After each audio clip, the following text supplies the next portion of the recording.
Castor is a film podcast filled with dubious opinions, plot spoilers, and a healthy sprinkling of bad language. Thanks for listening.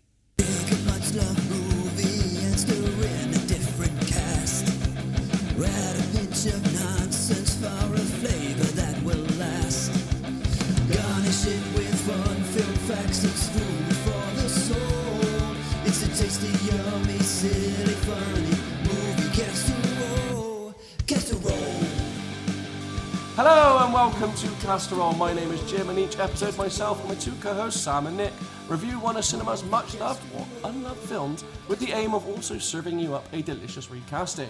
But before we can get to that, don't forget you can follow and subscribe to Castor over on Apple, Amazon, Spotify, YouTube, Podbean, or wherever it is that you get your podcasts from. And of course, don't forget to leave us those all-important 5-star reviews. And should you wish to support the podcast, you can do so in a number of ways. You can either head to patreon.com/castorpodcast, and for the small fee of $1 a month, you can leave us a nice little tip for serving you up 2 delicious episodes each month. Or should you feel to represent the podcast, you can head on over to tpublic.com, search Castor, and you can be the proud owners of one of our many designs. Oh. Just like me, Who is sporting a brand new look. Another reveal. I keep seeing like, oh, he sold another T-shirt. It's just a Jim. And also, because I am a kind, benevolent host, just like these two guys. Oh, no way. He's just revealed out of his rucksack. I can only little apologise by t-shirt the for us sizing. both. I hope they fit. Nick, yours is faulty. Okay, well that's They fine. forgot to put the back print Well, on. that definitely looks like it fit. So mine has just got the logo. Yeah, you're meant to have the name on the back, but they forgot to do it. I did have to check to make sure I had actually uploaded it correctly, and I had. So I was like, "Excuse me." Oh, you got a refund on that. Oh, I did. I did. Thank Sam, you I do very hope. I much. do hope Lovely. it's It'll fit. fit. Thank you. I went for my usual size, and mine's massive. So I'm hoping it fucking Do you know fits. what? My washing machine's broken, so this is now the only T-shirt I have You'll clean be in the that whole for a house. week. Yeah. Oh, well, Thanks, what Matt. a nice surprise. Well, What a yeah, nice way consider to that a open nice the little episode. Christmas gift from me to you. Oh, Yeah. and we literally didn't get you anything. Well, that's fine. Well, actually, I may have a little something. It's much less physical than a T-shirt, but you're going to find out what it is, a little bit later in the episode. Is it just mentally scarring? No, you'll see. You have to wait to find out. okay. Well, I suppose we may as well introduce these two voices that you've already hello. heard and you are very, very aware of at the moment. First, he is the leftover turkey. Starting to go a bit dry. Getting a bit chewy. Probably getting fed up of it by now. Sam. Yeah. I was like, that's fair.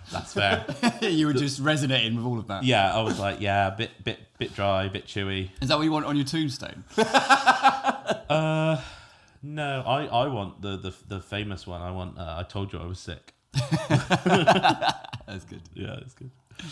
And the other voice. He is the pickled egg that you...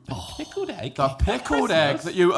Oh, yes, you got to have a pickled egg on your Christmas leftover plate, mate. What are you playing at? Pickled onion, yes. Don't often see the pickled egg. Yeah, if yeah, it was pickled there, onion. I would be pleasantly surprised, and I would the eat pickled it. egg that you definitely enjoy is Nick. Hello. Right. You know, that is the best you part definitely about enjoy it, Christmas. but you're like, should he be here? Yeah, a little bit of an No, uninvited guest. I'm sorry, but I've got pickled eggs on them. I fucking love a pickled egg.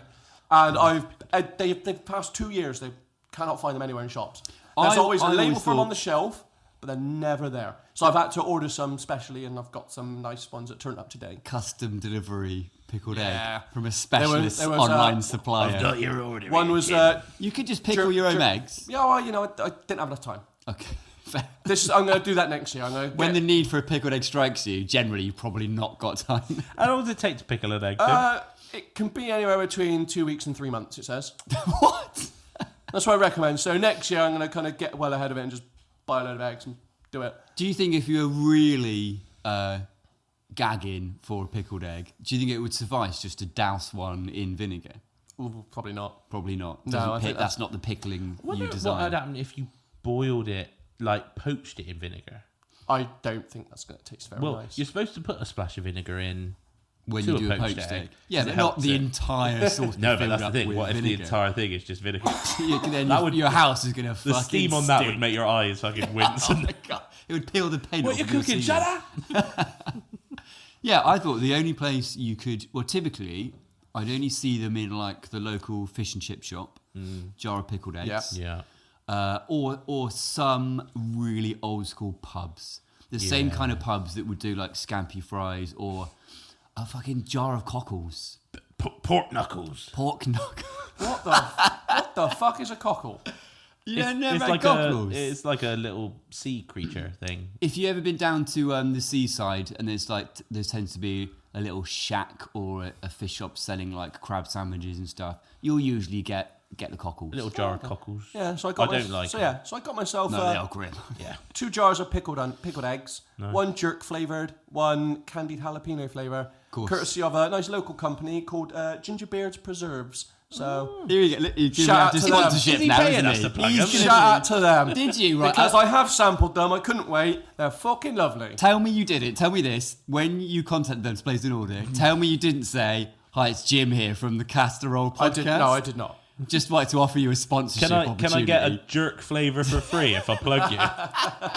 No, but maybe I'll try that next year. Because hopefully by then we'll be a bit bigger and I can... Can I just say, I do need to pick up on the fact that you're all having a go at me for my niche food choices. Here he is over there with this fucking jerk flavour pickled eggs. And what was the other one? Candied jalapeno. Candy jalapeno. Candy jalapeno. Candied jalapeno, yeah. So it's got a bit of spice, but a nice bit of sweet. So I'm not taking any stick from now on. Oh no, you absolutely will still take the stick.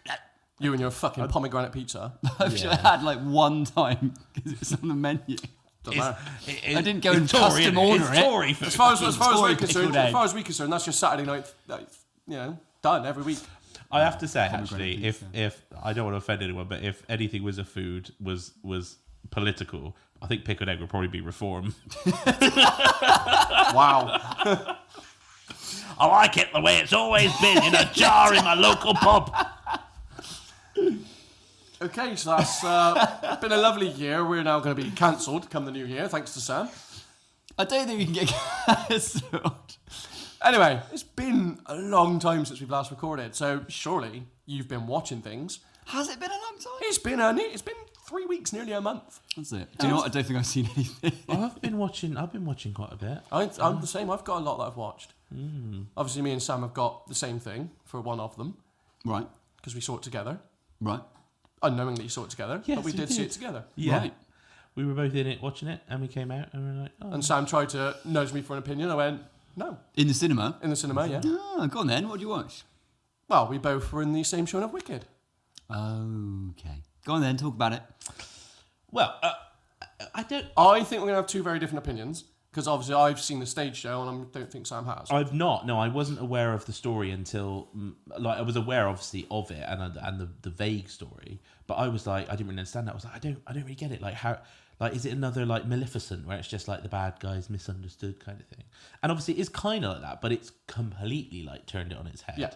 And I hadn't seen the stage show. I did actually start to watch it. It was on like Netflix or Amazon for a while. Yeah, it's just, I think it's on one of them, yeah. And I started to watch it, and got, like, stopped watching it for whatever reason. Not that I didn't like it. I was really enjoying it. But when my wife and daughter went to see it, they came out and were just like, "You've got to see it." So I went to see it, and yeah, I thought it was absolutely sensational. It's stunning. It's superb. Just amazing. Absolutely superb. I think it's up there for me as one of the best on-screen adaptations. I would go as far as to say I think it's probably the best musical. Like, Yeah, it's by far the best one I've seen. yeah, like there's classics like I love Singing in the Rain, and like I really love Chitty Bang Bang, things like that. Yeah, and I really love Blues Brothers, which everyone forgets is a musical, but it is. But like as a pure like just it's brilliant. It's a spectacle watch, Yeah, isn't it? and the casting's brilliant. Oh, it's phenomenal. And the I went performances. into that doing Ariana Grande dirty. I was like, she's just there because because Is she alright with that? We all wanted to do Ariana Grande.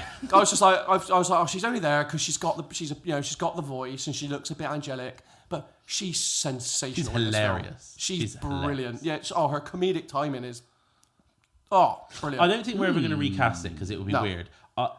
For me, it's a 5 meatball film. Yeah, absolutely. it's 5 brilliant. meatballs straight up. There you go. Well, I boom. would go as far as say it's straight up there as if I were to do a top 10, it'd be 1 or 2 for me. I wouldn't change a single thing about it. No, it's absolutely superb. High praise indeed. And so much so that I can annoy the people at my work now because we use a program called Populo, and one of them started saying like, I can already see where this is going. One of them was like, I've got a problem with Populo, and I went, Populo, I'm gonna be Populo. Doesn't mean anything to you, Nick. Actually, I have heard that there are sung those. around the house. My wife has seen it, so that vaguely I already rings knew a where bell. that was going. That's brilliant. And also another one to add. to my Get them out of puns. your system, because then we don't have to spend the next year with these jokes that I don't understand. I went to my Christmas meal and they tried to offer me gravy, and I was defying gravy because I don't like gravy. Is that defying gravity joke? Defying gravy. Yep. There we go. All that. There we go. That's that's brilliant. excellent stuff. That's Yeah. good Oh, stuff. look at that, right? We never thought we'd see it. Another 5 meatball film added to Jim's list. Yeah, yeah. He's racking them up. All now. it needed to be was just incredibly camp, sing along, Well, like it's just the also most. because I don't know. I think ever since I've become a father, I've just become very emotional with films, and there was moments in this film where I got that feeling. It's incredibly like it's. I mean, it wouldn't. And as I've said, the thing to push it to a 5 meatball for me is I've got to feel it. Yeah, the incredibly on the nose of like someone's green, like all the skin color doesn't make a difference. It's just handled so brilliantly, and it's fantastic. You know what? Going back to the whole that this is another 5 meatball film for you. Just to reiterate the astonishment that up until the first 5 meatball film Yeah. that you I can't That remember what it animation, was. that anime. Yeah. Prior to that, in your life, there had not been a 5 meatball film experience. No, from what because we it's understand. like I said, because I need that extra thing that makes me just feel it. Yeah. So if I don't get the feeling, it's never. That's why for me, it's never. But because you must have had that feeling before, but were you just like, I had that feeling, but I'll never give anything for it, and now you've opened yourself up? Or you'd never ever had that feeling before. I've either never with a had that film. feeling, or maybe when I've had the feeling, I was probably just like too young to care. Whereas now I'm actually able to like analyze a film or to talk about a film in a medium. I've probably able to work out actually that's what pushes a film to that level for me. That's You're amazing. like, what's this strange So yeah, tingly so sensation? I probably have always been like, oh no, there's no such thing as perfect. But actually, by doing this, it's actually made me realise, no, I need that to make it perfect. You must be so happy now. You must be sort of like dancing through life. Just elated. No, I wouldn't say I'm elated, but Yeah, I started watching like this like true crime documentary about like this like stalker. It was called like Lover Stalker Killer, and it's just insane how this like we haven't finished it, so I don't know how it ends up. Yeah. I'm guessing with a killing, Quite possibly. because so far we've seen her as a lover and we've seen her as a stalker.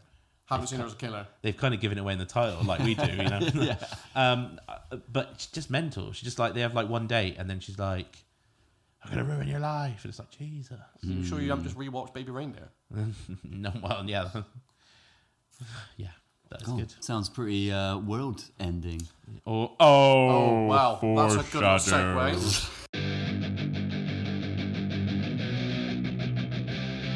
If you are joining us on the day of release, fingers crossed that the world doesn't end, because as per usual, it's always meant to end on New Year's Eve. Is it? So it's always. It's Is always that because of like the Mayan calendar? oh, and it's all that? always premonition that on New Year's Eve some shit's gonna happen. But in preparation, You're thinking for of that, Y2K.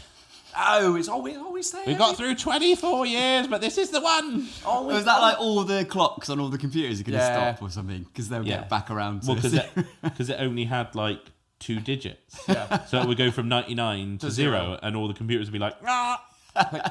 But they didn't. They just went, okay, next Next. number. Next one. We're fine. But anyway, in preparation for the apocalypse and destruction, we are reviewing and pitching our own ideas for Armageddon. Dun, dun, dun, dun, dun, dun. There's also a really good recurring. I say really good. It's memorable. I hadn't thought it for ages. There is that kind of really heroic music that keeps recurring. That almost got stuck in my head more than the Aerosmith song that this movie is so well known for. I mean, the Aerosmith. It's Did anyone else? They only play it once, so don't they? Yeah. Did anyone else find it weird that it's like her dad singing it? Yeah, A little bit. It is- I mean, presumably, I wonder whether there was some like deal going on for I'm one sure, or the but, other to like, feature or provide the track. I don't know. If I ever write like a love song, I don't want it being played over the top of footage of Yeah. my daughter Implying doing that Ben she's Affleck. Thanks. So proud of you. I'm gonna close my eyes. I don't want to watch. It's gross, man. Like, Is that because you just don't like Ben Affleck, or is it just in I general? don't mind Ben Affleck. He's not the most offensive person in. Oh my god! If it was Could be Mark Wahlberg. if it was Mark Wahlberg, I don't know. Affleck's can be up there for me in He's- the punchability. He is a bit of a punchable man. Isn't he? the thing is though, I kind of he's got a good sense of humor. Yeah. So I kind of feel like when he's being punchable, he's doing He's it on on purpose purpose. to annoy people. Yeah. So Yeah. I'm kind of It's okay very with effective. that. Yeah. Yeah. So let's throw to you for Wikipedia corner for a summary. Well, Armageddon is it's a 1998 Fucking hell! It seems a long time ago. disaster of a film. No, wait, disaster film. It's produced and directed by Micheal Bay. So this will be the second Bay film that we've done. The first being, of course, The Island. yes, it was. Released on Touchstone Pictures, and it follows a group of blue-collar, deep-core drillers. That sounds good to say, doesn't it? Blue-collar, deep-core drillers. The film should have been called Deep Core. It should have been called Deep Core. Oh, I don't think it could because of Deep Impact, which was released in the same That should have been year. called Armageddon. Literally a couple of months between those films in release. And supposedly, this one was written off the back of one of the writers being at a lunch with a Disney executive who took some notes about he was saying, yeah, we're making this Deep Impact film. And then Disney went away, or Touchstone rather, went away and made like a counter film. So this was like in direct competition with It's this really film. interesting because Which one did better?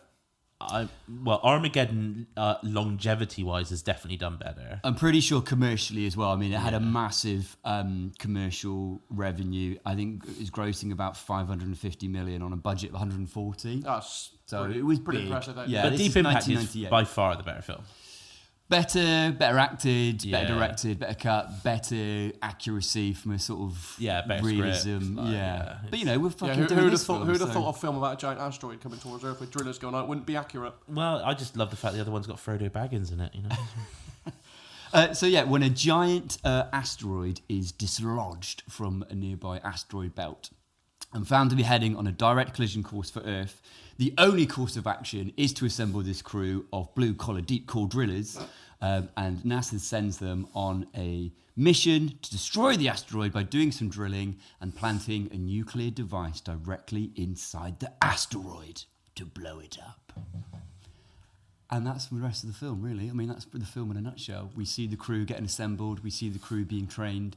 We see the crew departing in the spaceship. And then we see the crew on the asteroid for a bit, for like the entire third act of the film. They're Doing sort some of drilling. Meandering, doing some drilling, yeah. It's good. It's here's what it is. It's such a weird film. It's undoubtedly a Micheal Bay. It's got film. some serious Bayhem in it. It's got a lot of Bayhem in it. Bayhem, big time. Yeah. Yeah. I mean, it's been compared, I think a lot of people have compared this film to just a series of adverts or a series of trailers, which I think is a cornerstone of Micheal Bay's work. We kind of touched on this in The Island. A lot of it, like I felt with The Island, feels like one big aftershave advert. Yeah. The way that it's cut, And then it was, like then it was a palette. Rolex advert, then it's a beer advert, then it's a water... Yeah, What's Yeah. weird though is like, because we obviously have had to try and come up with our own action films and stuff for this episode. Sorry, disaster films, and you're thinking about disaster films, they are all just like set piece. And if you're going by that formula, this one does work. It's pretty. I think it's got sort of like the blockbuster. There's no denying it's got blockbuster appeal from that perspective. Big things happen. You obviously get all of like the destruction sequences near the beginning to set up the whole jeopardy of the asteroid coming. I just think it's just like, again, going back to the Bayhem of things. So much of this, like even like what went to be the soft, light-hearted sequences, or like the rest of the film, everything is pitched and cut in a way that it's like the biggest sequence in the film, the most energy sequence in the film. Like there's the parts where like, so Bruce Willis's character, Harry Simon, discovers Ben Affleck's character in bed with his daughter, and there's that sequence when he's chasing him around the oil rig, shooting at him with the shotgun. Like even that, like, is like fuckloads of slow mo and diving. How nobody sequences. went, Harry, bit dangerous doing this, mate. We're on an oil rig. Don't You might blow some up here, mate. I mean, why none of them was like, whoa, for fuck's sake.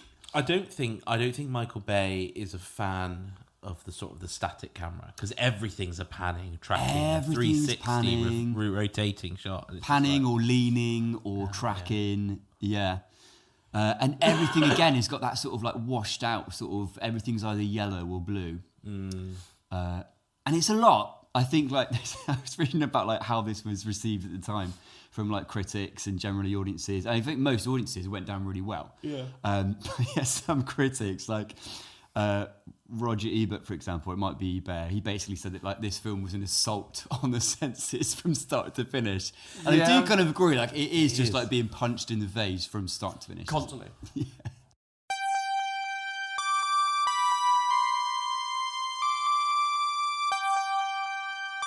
Was there anything about this film you'd forgotten? Yeah, that a spacecraft didn't land. Because for me, I'd forgotten how quick the film started. I remembered it as being a bit of a slow burn. Like, I remembered it being like the guy spotting the asteroid and it kind of building up from there. Oh yeah, it's not long, is it, until NASA here's the plan. I did not remember the opening sequence of these asteroids, of these meteors just smashing into the city and blowing shit up. Oh really? No, I did not remember that opening sequence at all. For me, it was satellite gets destroyed. Yeah. Guy with telescope spots massive thing, contacts NASA, and then there's a bit of a slow burn. I think and you're thinking of Deep Impact. No, because I've never seen Deep Impact. Are you sure? Because you're describing Deep Impact. Never seen Deep Impact. So I did not remember that opening sequence at all. So I was like, oh fuck, we're starting. We are really going Micheal Bay. Maybe you're thinking sort of like Independence Day, which has a kind of, it's obviously in some aspects a disaster film, and has got that similar kind of, there's the scientist discovering the threat. It's a slightly slower impact leading up to what it's going to be. But yeah, I think the big thing I'd forgotten was during that scene where Harry Stamper is chasing AJ across the oil rig. I'd forgotten about the size of the wrench that Michael Clark Duncan's bear character is holding. It is enormous. It's almost akin to Arnie in the fucking steel beam from Running Man, isn't it? It's like, that's kind of the thing we're looking at here. Why didn't we see Michael Clark Duncan in more kind of... I know he's been in some sort of action-y films, but why didn't we think we saw him as like becoming a action star in and of himself, do we think? Because he's got all the kind of... He's got all the attributes, hasn't he? Is it just because he's also died too quite nice? young. He did. He wasn't that old. Yeah. I don't know, maybe he just didn't have the range. Like, he's got the imposing size, but maybe he just didn't have the actual... Well, he's Oh, got the yeah, he's got range. range, Yeah, 'cause, I like, think thinking about, like, maybe the Green he's Mile not- and stuff, maybe he's he's like almost unbelievable. got too much range. Yeah, just maybe to he's be like a like bit the- too much softly But- spoken. And He's always been, like, pushed back to, like, just side character, isn't he? He's never well, been... not in the Green Mile. I've never seen it, so I don't know. Oh, okay. That's Mate. going on the list. Of course you haven't seen The Green Mile. The Green Mile will fuck you up. I just think, like, I think we could get him absolutely gushing out 5 meatballs if we throw more of these Excuse good me? films We at could get him squirting 5 meatballs all over the mic. I just think it's because he hasn't seen a lot of good films. Yeah, that's true. Yeah, there's a lot of. Doesn't mean I'm going to give them 5 meatballs. So did you guys have any other, apart from Steve Buscemi, it's Rockhound, we've already established is probably one of the best things. Did you have any standout performances in this film? The classic guy that's like, move out the way, please. I know how to fix it. Oh, He's I can't so think of what's his good. name, but yeah, Peter he's great. Stormare is just great. Peter as He well. is great, yeah. yeah. He was pretty decent. Lev Andropov. In a Russian spacecraft, nothing works. Yeah, other than that, I think, yeah, it's just those two. I think they're the two standouts. Other than that, they're just very generic people, I aren't quite they? like the guy that plays like the like marine captain. He's in like loads of stuff, isn't he? As like the I can't remember his name. He's the guy. He's the FBI agent from Prison Break, isn't he? yeah, I think so. Yeah, I can't remember his He's name. in loads of stuff. He is... Is it William Fichtner? Yeah, that's it. Yeah, he's in so much stuff. Yeah. Yeah, I think we he's cast him in great. something ages ago. I can't remember what it was.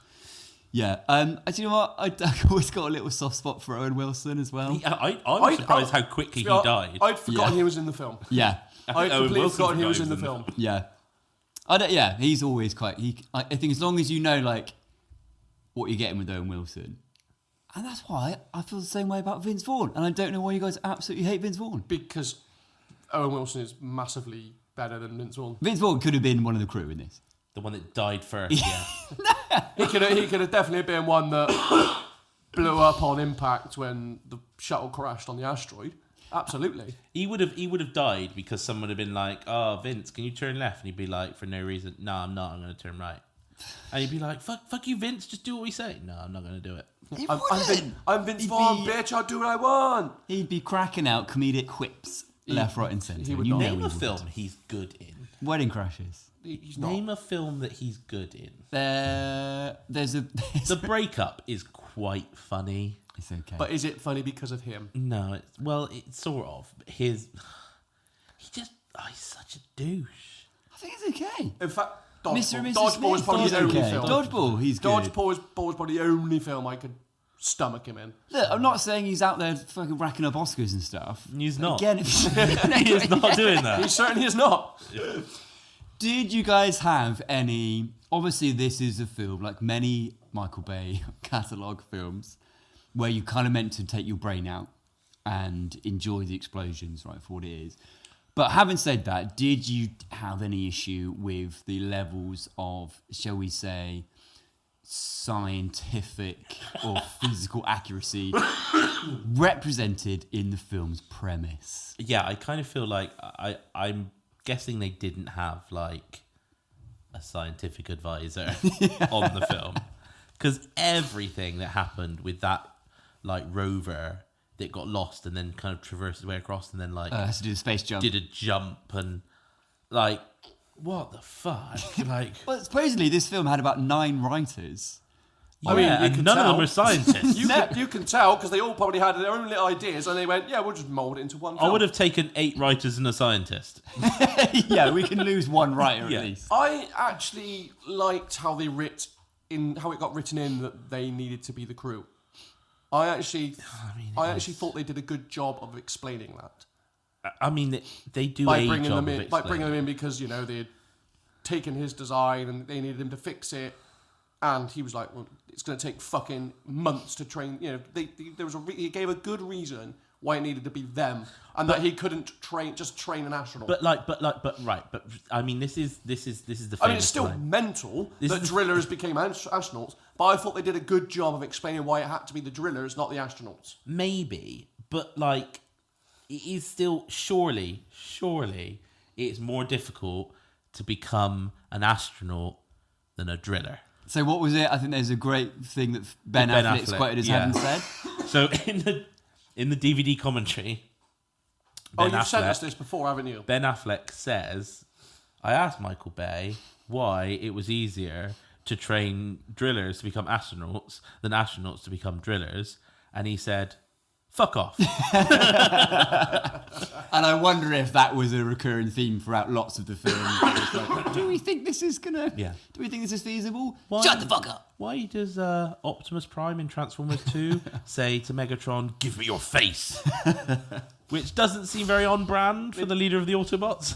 You do get the sense with a lot of Michael Bay films that that people question him and the response is probably just fuck off. I think a lot of what Michael Bay does, he kind of, you know that when you like are falling asleep and you kind of have those amazing ideas and you like, "Oh, write that down, that'll be brilliant in the morning." And in the morning you look at it and you go, What was "That's that? weird." That looks like Frog-shaped cheesy crisp. that looks like a fever dream. But Michael Just Bay a goes, late night notepad rambling. Yeah. Michael Bay looks and goes, "Well, that's my next $1 million Green idea." light. We'll Do you know green light what? that one. That big transformer should have little metal testicles. Have you Well guys done, heard Michael. of? Have you guys heard of the American celebrity scientist, astrophysicist Neil deGrasse Tyson? Neil deGrasse Tyson, yeah. So he's quite. He was on The Late Show with Stephen Colbert in 2023, and he said, up until the release of Moonfall in 2022, That's a great film. Armageddon was the movie which violated more laws of physics per minute than any other movie. And supposedly, I can get on board with that. Yeah. I think there was like some scientists or students, and they like basically looked into how powerful a nuclear weapon would need to be to actually split an asteroid the size of Texas. And I think they said it would need to be like 1 billion times stronger than like the Soviet Union's biggest nuclear weapon at the time. Wow. So like, I think like for a casual viewer, no one gives a fuck really. No, of course not. To be fair, that wasn't even something that came up. I was like, yeah, nuclear bomb. Drill down, split it. Nuclear bomb makes sense, yeah. I drill 800 feet into the asteroid. Was it the size of Texas? Yeah. Yeah. Yeah. It was the size of Texas. Or that was the... I think they gave an example of if it was the size of Texas, this is what would happen. I don't know if it was the size of Texas. Because if it was the size of Texas...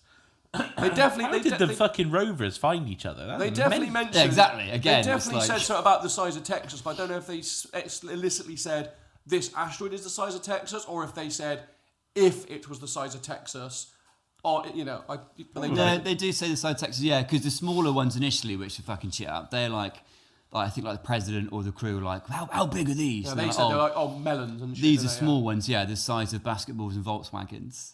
And then it's like this one. I mean, even in itself, that's a big fucking distinct basketball Volkswagen.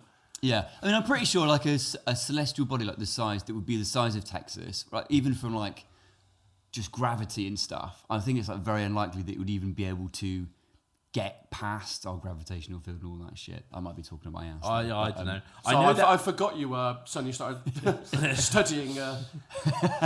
Someone's got to think about the science. Hey, Nick deGrasse Tyson. I know that like they don't have to actually be that big though to be planet killers, do they? No, it wouldn't need to be. It would not need to be. It is crazy. Yeah. Yeah. Well, I mean, should we give it our official meatball seal of approval? Should we just quickly touch on any of the other performances? I mean, is there anything? Obviously, Jesus. You've got Bruce Willis, you've got Ben Affleck, you've got Liv Tyler. I thought Bruce Willis was really good. Did you? Yeah. I think he's kind of just bruising his way through it. Like there was a moment in this one. I actually think we've also given Micheal Bay a bit of a shoe-in, because I actually thought he managed to do a really good job of bringing a lot of emotion into it at the end. Like I think this is another thing where like since me becoming a parent, I've got a lot more emotional because I was in fucking bits at the end of this film. Do you know what I did? Watching that end scene, genuinely in bits. So when Bruce Willis is obviously giving his speech to Liv Tyler, and then they land, and then the bloke comes out, and then the kid comes. I'm was fucking in bits. Do you know what? I'm embarrassed to say I did get that sort of pain in my throat. Do you know what I think it is though? And credit has to go to the composer of this film. The music is effective. It's big, I think it's probably more emotive, music that done it. Orchestral. You've got that recurring theme. The music is a massive part of this film. 100%. I think maybe I've seen it too many times. It's dulled the emotional impact. It's good. In my head now, I have Ben Affleck going, Harry, no, Harry, I love you, Harry, mixed with from Home Alone, where he's like, Harry! So that's kind of like one scene for me. I'm like, is Ben Affleck in that tube being like, Harry? And it didn't need Bruce Willis then going like, love you, son. Or so he said something that's like, well, he didn't need that, come on. Yeah. He should have been like, fuck you, Ben Affleck. Yeah, stop fucking Also, that now makes his relationship with Liv Tyler's character a bit weird. Well, he would have technically become his son if they'd married. Yeah. Well, I guess so. Yeah. Son-in-law. Yeah. I thought Billy Bob Thornton as Dan Truman at NASA he's got that whole sort of. Yeah, he's pretty decent. Yeah, he's got a thing about he couldn't go into space himself. So. I have a weird thing about Billy Bob Thornton. Like a little kink. No, as in he's kind of. You got a little thing for him. He's just. Bleh. In everything. I'm like, you went with Billy Bob Thornton, did you?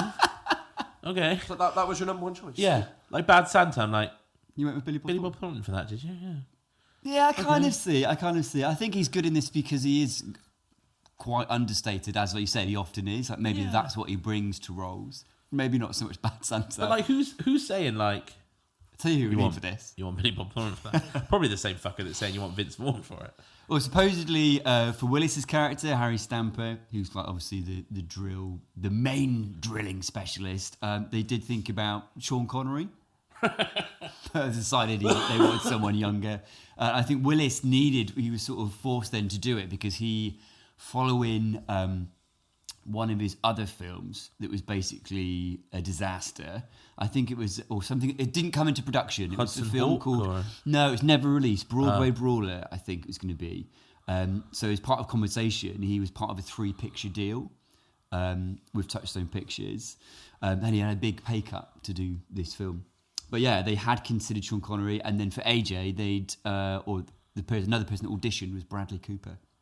Oh, No, I think it would be that would have wow. been Would be pre great. any big Bradley Cooper. I stuff, say wouldn't it? he would have been Absolutely, Really 98, unknown. Right off, so yeah, he'd been unknown, relatively. really unknown, wouldn't he? I mean, knowing what we know about him now, amazing. Would have been great. I mean, potentially he would have been amazing. Don't know what it'd been like back then. Completely different. I'm guessing Sean Connery would have been, a big Scottish guy in it though. We're talking like, what's this? Like, so the Rock era Sean Connery. Yeah. Trying to teach people to drill. It wouldn't have been American. It'd have been a would it? very different film. With They'd Sean have to Connery, totally wouldn't rewrite that character. it? I don't think Sean Connery dies. You don't? I think if Sean Connery's in that role, I don't think he's dying. I think AJ's dying. Sure, because fuck am Connery I would have letting- refused. I think Connery would have refused. I don't think he's dying. The fuck am I letting you go back and shag my daughter?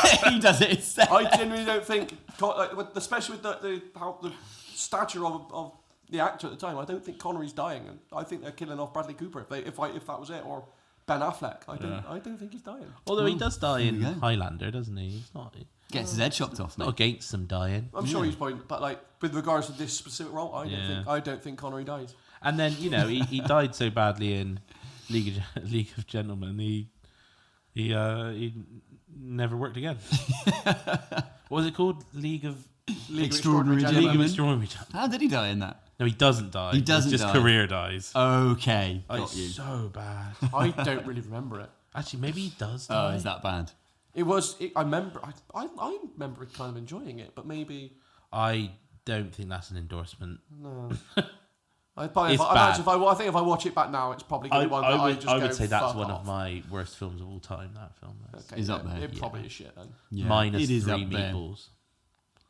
For this film? No, for League of Extraordinary Gentlemen. Minus- Oh, minus -3. three. I thought you said Minus mine three. is 3 No. meatballs. Should we do meatballs? Let's do Ray. meatballs. Let's do meatball Ray ends. So who wants to start? I'll come in. Yeah, go I'll on, then. come in with a... 'Cause I feel like you sound quite negative on this film. Yeah, I think, there's one side of this is where you accept the film for what it is and you enjoy the bolshiness of it and the kind of... And I know he said that before with some things where there's a bit of like how I felt like watching it and then from like a more critical perspective of what is the quality of this as a film. And I think it can be two very different things. It's not too different for me here, so I think like how I felt watching it maybe up to 3, sort of analysing it as a quality of a film is definitely lower than that. So maybe on average, going to go 2.5 meatballs, I think. This Pick is one. not... What one you pick going one. with? Yeah, pick one. 2.5. 2.5. Two and Let's a half. split the difference, yeah. The difference, right down the middle. Yeah, that's where I'm going. Okay. Well, so you're next, or do you want to go? I don't mind. Yeah, you go. Yeah, You go can on. go. Like I said, for me, I think we've done. Like I said, I think we did Michael Bay a bit of an injustice with that. With what we've been saying, I do think this is one of his better films. Like I said, it's before he decided to franchise himself out and just stop giving a fuck. So I do think there is some good writing in there. Like I said, I think the good bit of emotional input at the end. I like how they actually made it be, it has to be the drillers and not astronauts. Obviously, there's a lot of Bayism in there. I was worried going into it that I was going to hate it because I remember really liking it when I was younger, but I did still really enjoy it. Like I say, obviously I got that emotional connection at the end. It's not 5 meatballs. Don't worry, Nick. Don't worry. I know. I have said I need. I know I have said to make a 5 meatball film, I'd need that, but obviously it's definitely not a 5 meatball film. You also need it to be a really good film. like Yeah. I said, but Well, I do fair. still think it is a decent film. It's not superb in any way, shape or form, but I would still give it 4 meatballs. 4. Yeah, I'm giving it 4 meatballs. High praise, I would say. See, I'm going to slightly differently because I enjoy it. It's fine. It doesn't offend me in any way. It's got classic tropes. It's got good beats. It's got good performances. Yeah. The music's good. I do think there is some good character interplay. Like I think the bit where they're all training and stuff. Like there's humour in this film, It's good and stuff. that is arguably one of the best points of it. But I can't bring myself to give it more than 2 meatballs. It's 2 meatballs. It's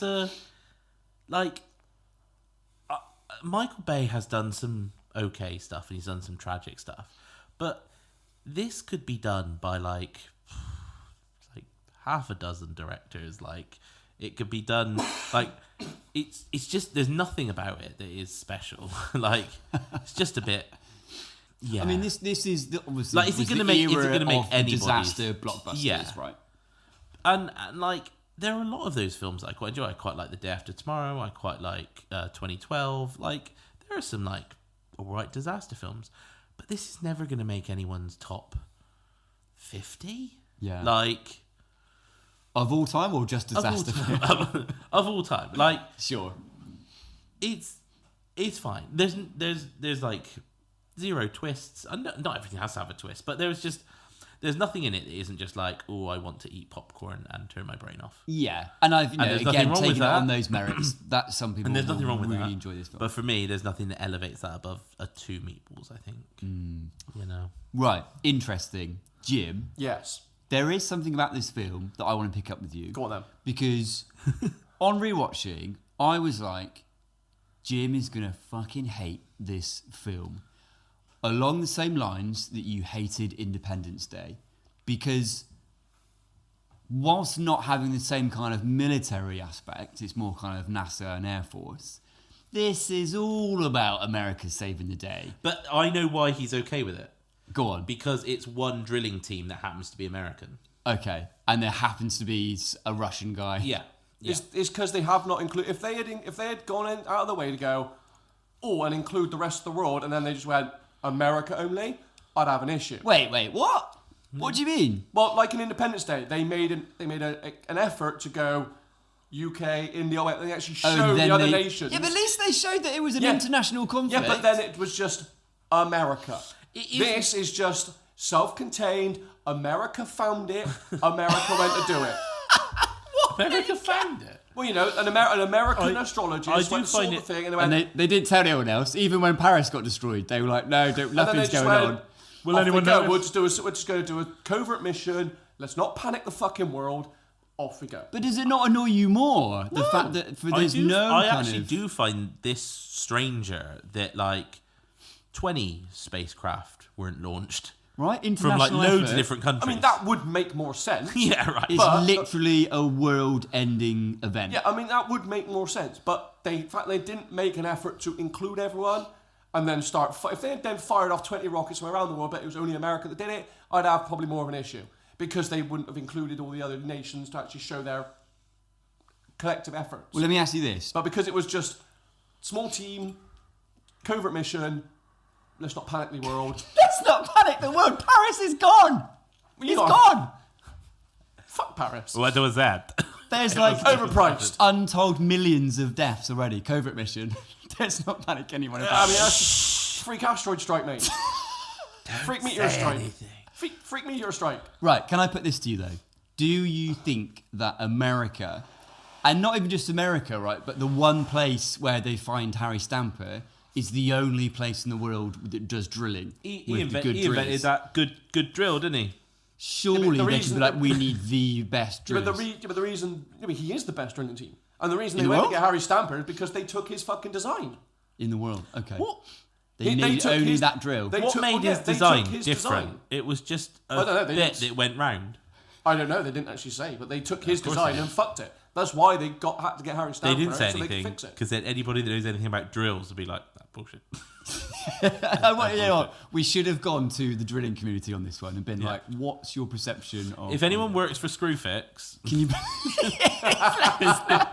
We'll also accept Tool Station. yeah, B&Q, anyone that just, yeah. Anyone with Wix. drilling Yeah, experience. Wix, yeah. Fuck it. Anyone with a drill. Sad times. Yeah, anyone with it. I've got a drill. I've got 4 drills. Oh. Yeah, I got a Going couple- up into space. I've been doing some drilling recently, Could putting you the fence back could you together. just give some input on that drill then and fix it? Sam, the world needs you. What is great is it has got a long sort of pointy bit that goes round and round. So from what I know, that does good drilling. Yeah? Yeah. Right. Get on the shuttle. You're on. Yeah. I was so certain that you would have been like, hated it. It was all about America again. It was hoorah. It was all this kind It of wasn't stuff. There was like weird bits of logic that just don't like flow. Like you can't believe that an alien dressed as a husky can run for 90 miles, but like, All but the a rest of this is spacecraft fine. can jump on a planet. Zero Turn. gravity, mate, innit? Can you turn the thrusters off? But the gravity seemed to be all right until they needed it to be Well, less gravity. But no, this is what it was. We didn't realise they had thrusters constantly pushing them down. They said that. They explained the logic. Right. But I still don't see how they got lift and then it just weird. I mean, they needed a set piece, didn't they? Yeah, they did. And the logic just had to follow. Doesn't matter. Doesn't matter. It's Micheal Bay logic. Well, I'm fascinated to know. We've talked about this film. We've given our thoughts about this film. We've given our meatball ratings about this film. Right? I would like to know: can we do better than this film? I mean, it's a Micheal Bay film, so probably. Well, not necessarily. I mean, I genuinely think I quite like my film. I already know mine's not, because mainly because of the film I am kind of going for. Right. So this is another episode where we've decided there's a big old cast on this film, and I don't think we do it injustice to just do a few. So we've decided to instead, like Independence Day, pitch our own apocalyptic disasters. Yes. Yeah. What kind of existential event have we thought up? And what kind of crew have we assembled to tackle it?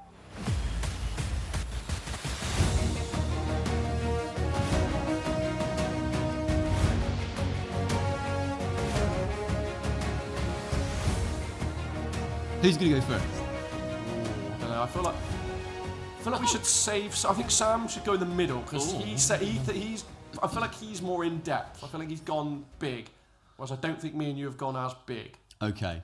Should we start with you, Jim Boy? Yeah. Should we start with me? Yeah. You don't need time to write it quickly, do you? No, I've got it. I've got my notes. So, my film is very much. I don't know if you know the film. Do you ever heard or watched the film? I think it's from like early 2000s. I think it stars like Sean William Scott. I think David Duchovny as well. Called Evolution. Evolution. Yeah, I really like that film actually. Yeah. Well, like, obviously, I've seen it for it's very. I think it's like very similar to kind of the vibe I'm going for. We've got an alien invasion, and then they just happen to find out at the end to defeat them saline. So they have to squirt fucking Head and Shoulders up them. It's basically a big Head and Shoulders advert. And that's what defeats the aliens. It's just Head and Shoulders straight up the fucking alien sphincter. That it literally is up their ass. They call it the alien sphincter. Yeah, they call it the alien sphincter, and they're just there in like I think it's a fire truck or something with a hose, just fucking Head and Shoulders up the ass. It was the shampoo. Yeah. It was because the shampoo contains the saline solution. Got you. They were like, where can we get that amount of saline? And then Sean William Scott's like, is it in Head and Shoulders? And then they're like, how'd you know that? It's like, yeah. Have you not noticed my beautiful hair? Just if anyone hasn't seen it. That was great. Jim you was doing that Oh, impression yeah, with completely bald head. So anyway, How do you fucking know what Head and Shoulders is? so that's the kind of vibe I'm going for. I just call it shoulders. Have you got hairy shoulders? They're lustrously coiffed shoulder hair. I have a long beard. So yeah, that's the kind of vibe I'm going for. I want like a bit of an action, but comedy as well. You buy cheek and jowl. So my scenario, I've got a scenario. I'm really going with a plot synopsis. Excellent. So scenario: a mysterious and super intelligent AI known as the Omega Mind. I was toying with just calling it Armageddon in the style of like Team America, where the computer is just called. I can't remember what it's called, but it's just like the letters spelled out. 'Cause it's. Oh, nice. I was toying with that, but I couldn't be fucked trying to work out what Armageddon stood for. So, Omega Mind has taken control of the world's technology and is threatening to upload itself into every single device, causing global chaos. Ooh. It has declared its intention to optimize humanity by forcing everyone to wear VR headsets that project its own version of reality.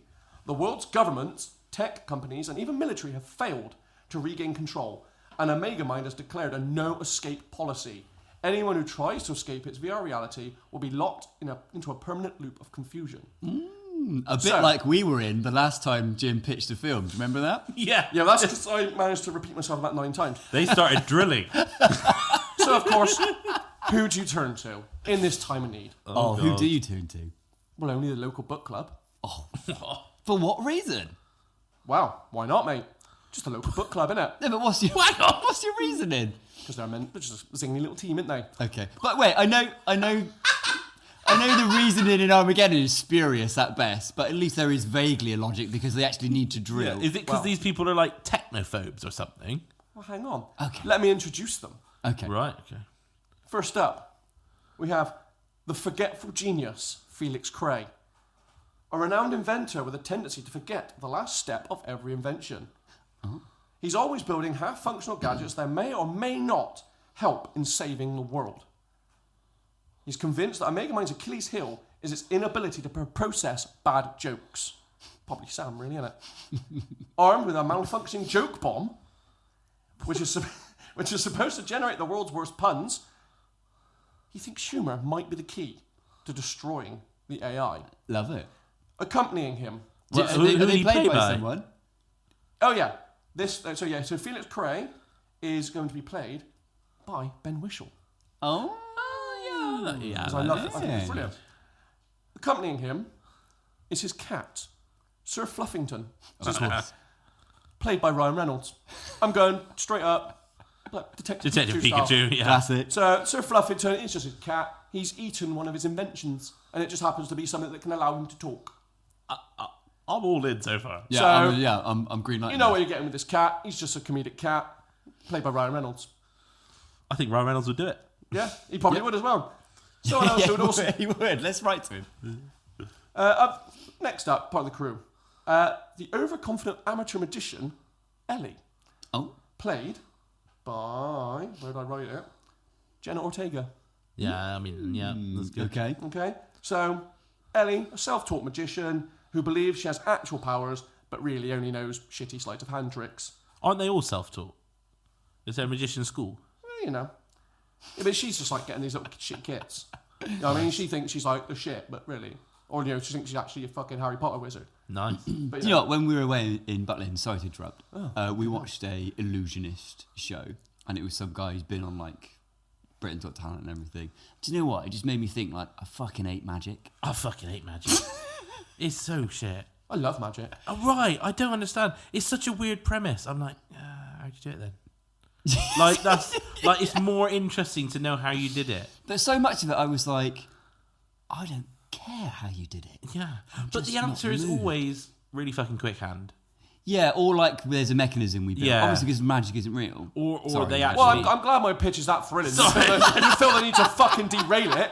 I can't wait for your pitches now. Okay, go Anyway, on. Jenna Ellie, Ortega's good though. Ellie. That's a good show. Yeah. she thinks that she can out-magic a Megamind by tricking it into thinking she has control over its code. Okay. Okay. Next up, Doug, played by John C. Reilly. Nice. He's just the guy who's always confused. That's John C. Reilly. No, He yeah, can do great. that. So he works as a mall security guard and somehow always ends up in situations that are just way over his head. His main skill is just being consistently confused and accidentally stumbling into solutions by doing the wrong thing. Very good. Are they all part of the same book club? Yeah, they're all part of a book club. Cool. For example... Even the cat. Huh? Even the cat. Well, the cat's just his pet. It just comes along, innit? I don't take my cat to my book club. He leads the book club. What do you mean? Yeah. Could you be in his house that day? That's they take in turns hosting. This just happens to be Fair. his day to host. The cat's already there. So- And the next book we're reviewing is this cat calendar for the next year. and then Fuck off, Mr. Fluffington. We're not doing Of Mice and Men again. and then just rounding up my crew is a ex-military guy who always falls asleep in the book club meetings, and at the end of every meeting he just goes, "Mission accomplished," and that's what he's going to do for this mission as well. He's just going to fall asleep, and once it's all done, he's going to just go wake up and mission accomplished, and it's just going to be a lovely little cameo for Danny DeVito. Oh, yeah, nice. Great. Nice. Yeah, love it. He's just going to fall asleep, and he's going to wake up and then go, "Mission accomplished" in Danny DeVito, and yeah, that's my little crew. Is it called a Megamind? Why not? Right? Why not? I hadn't actually given it a thought. I reckon that. Like, If he was in with the studio, I reckon that's how he'd pitch it. If I was to do, I'd green like this with one exception. I'd like to change it from Megamind I to said Omega Mind. Yeah, Omega yeah. Mind. Because Megamind Megamind already is a thing. Omega Mind. Omega Mind Oh, to I should probably have said Omega Mind has a voice. oh It's I've written that. Also Ryan Reynolds. No. Rowan Atkinson. No, who would I give it to? I can't remember. Where the Hugo fuck Weaving. is the voice? Meryl Streep. Oh, yeah, all right, okay. Meryl Streep. That's good. Yeah. I mean, what's her name? Olivia Colman in Mitchells vs. the Machines was very good. Yeah, Oh, really? she's another viable option. Yeah. Yeah. I would change it from Omega Mind to the abbreviation, which I'll think of later, JIM. And that would be the machine. And you would So what? voice It's it. going to stand for something machine. Yes. Juxtaposed image machine. There you go. That's the name of the film. Yeah. Yeah. Rubbish. I would call it a difficult decision for the book club. So yeah, so that's my scenario. That's my team, and I think it'd be a really cool little comedy action film. Nice. Right, Well, Sam. Yeah. What do you okay. got for us?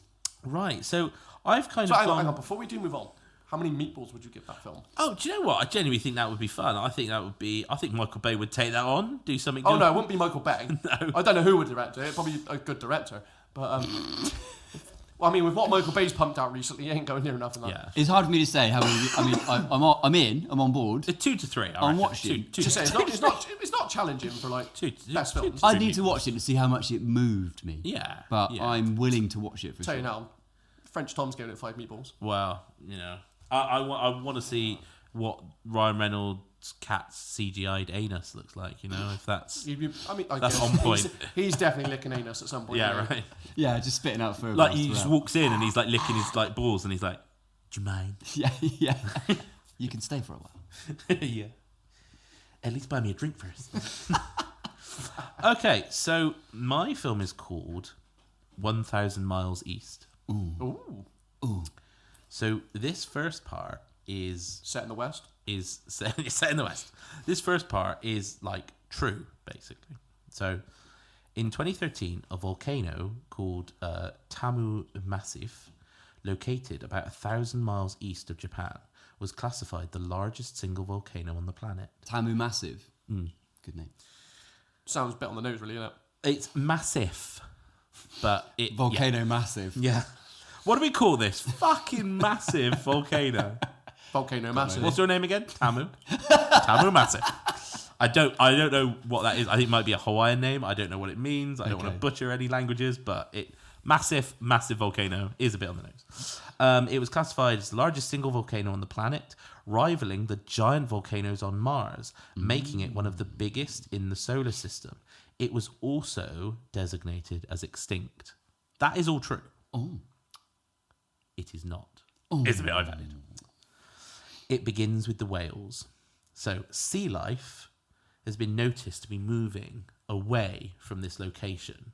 Okay, you can imagine like your classic like scientist sat in a station somewhere looking at buoys or fish trackers. Wait, We need to clarify. We mean what? flotation devices in the sea, not looking at buoys.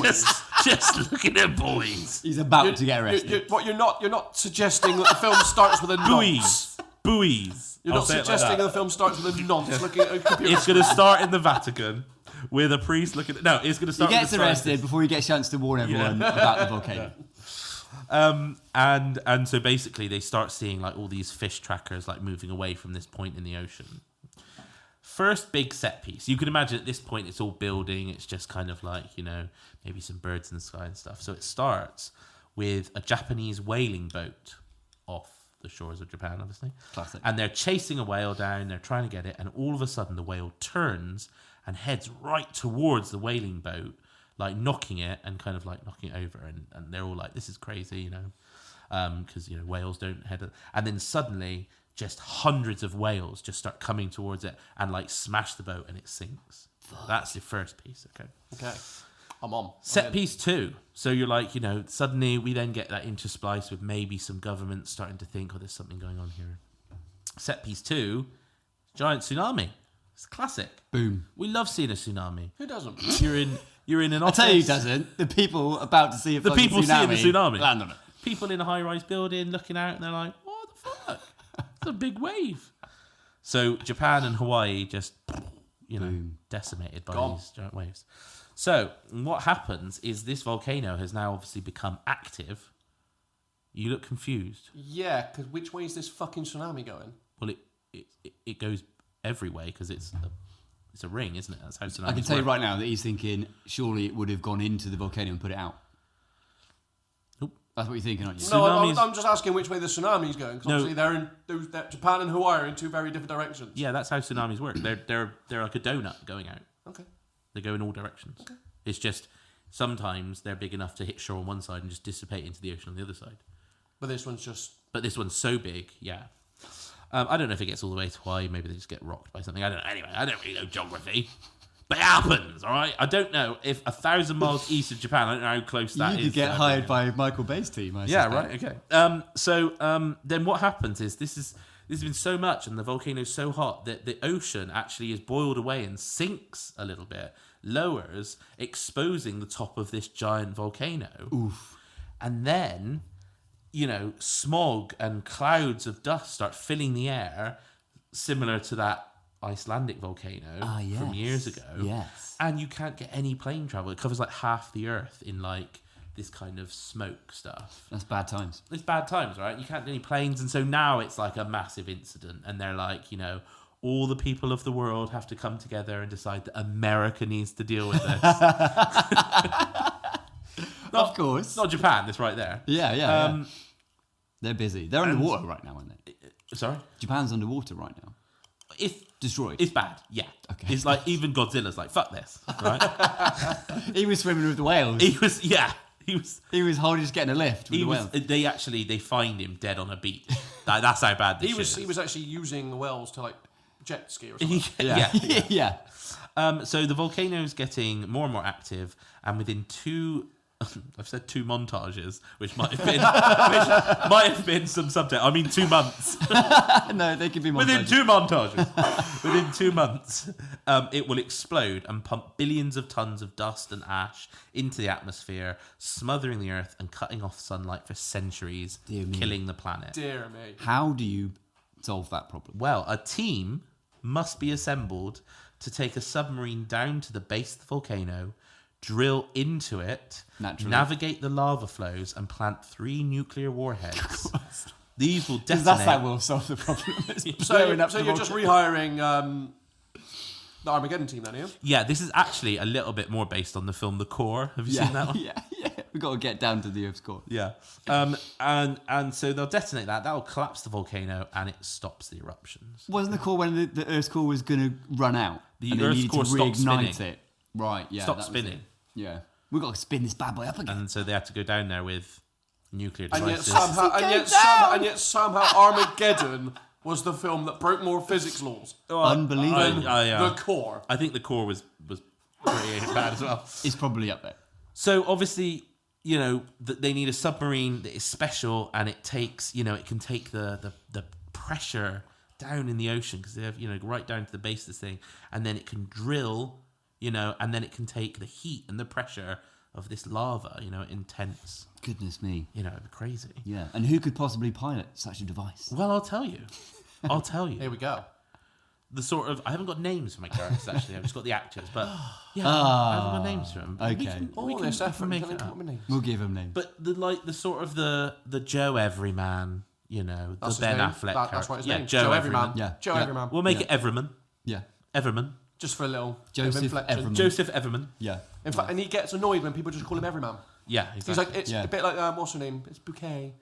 Well, some people call him Joey. Joey Everman. Joey Everman. Yeah. Joey, for sure. He played by Michael B. Jordan. Oh, nice. Okay, yeah. You can't go wrong with that. Can't go Dependable wrong with him, no. action He's star classic. He's credentials. he's pretty like, good. he's good, isn't he? He's sexy. He's going to survive. Or will he? He will. Or will he? No, he will. He's telling us now He will. Yeah. The sort of love interest, the sort of the wisecracking, fearless tech person always needs to be on this in case something goes wrong. Yeah. But not as techy as sort of the other tech person that's here, is played by Zazie Beetz, she's Domino in Deadpool 2. I was about to claim you'd made someone up then. No, she's Domino in Deadpool Okay, 2. yeah. She's also in a film which I realised I watched recently and didn't tell you, Geostorm. I've heard that's mental. It's really bad, But but yeah, she's pretty cool. She's always kind of like wisecracking and kind of kick ass, and like she never is kind of like the damsel in distress. So it's quite good. It's quite good. The kind of the eventual sort of best friend that kind of comes along for the ride and is kind of, if this was the Fantastic Four film, he'd sort of be the Ben Grimm kind of character. Yeah. I don't know why you'd need So muscle. he's the muscle. Yeah, I don't know why you'd need it on this, but to fucking lug the nukes, I'd imagine. exactly. Yeah, load Up the warhead. Do the drilling. This is the guy that I keep talking about, but I've never recast him for something. So it's the Alan Michael Richardson, Yes. the guy that plays Reacher. Yes. Oh, okay. Yeah. Yes. And he would be playing it like the Swedish guy in Ungentlemanly Warfare. Sorry, you just threw Just me off like because the you Beast. threw his middle name in there for some reason. Oh that was how he appeared to me when I searched him. But yeah. So you can imagine him being good. like, hey, I've got your nuclear warhead for you. He's good. I like it. Yeah. Yeah, now I like him. Now those are all the ones that survive. Oh. Now the Okay. rest of the crew do not. Oh dear. Have you pitched how they're going to? Yes, I have. Yes, excellent. Yes, I Good. have. Okay. So I'll go in death order. How many of these are we going through? There's 4. Okay. There's a crew of 7 in total. Okay. So first to die is played by Zooey Deschanel or Zoe Deschanel. It looks like Zooey, but I think she says Zoe. just pronounce it Zoe. Not Zoe. maybe. But yeah, so she is like the Can't kind kill of Zoe. she's the kind of like very fast talking, quite nervous, like actually probably shouldn't be going on it, but there's some reason that she needs to go on it. And she's like talking away and everyone's kind of like a little bit annoyed by her, but she's harmless and everything. Go down to pressure depth, she's talking away, bolt through her head. Wow. Just a bolt Straight through. straight through. What was her purpose on the mission? To die. Okay, That yeah, doesn't fine. sound like a very Maybe she's That doesn't sound like a very well built submarine that's just going to suddenly shoot a rogue bolt out of nowhere. Well, that does It's the happen, doesn't pressure, it? When isn't the it? pressure happens and the bolts and there's a fault and stuff. Yeah. It happens Wow. on these missions Poor to Zoe. volcanoes. Here we go. She was probably, I don't know, like communications officer or something. Well, she's just been done dirty there. Sure. She's dead. Yeah, for all those communications they're going to be doing at like 2,000 feet. Well, I imagine they do need to communicate with the surface, Nick. Okay. I've got multiple comedic characters in this, played by like 2 of my favourites. Go on then. First one, Chris O'Dowd Okay. from the IT Crowd. Yeah. Go on then. He's brilliant. How's he So done? he's probably like the nuclear physicist or something. I don't Okay. know. He's interesting. He's doing the math. He's doing the math, right? So he gets quite far into it. Like he gets quite far into the film, but he dies when he's like in a part, because this submarine, a bit like the core, I'm guessing will have to have like compartments so we can lose people in different ways. So he's in one of the compartments trying to do the math, Yeah.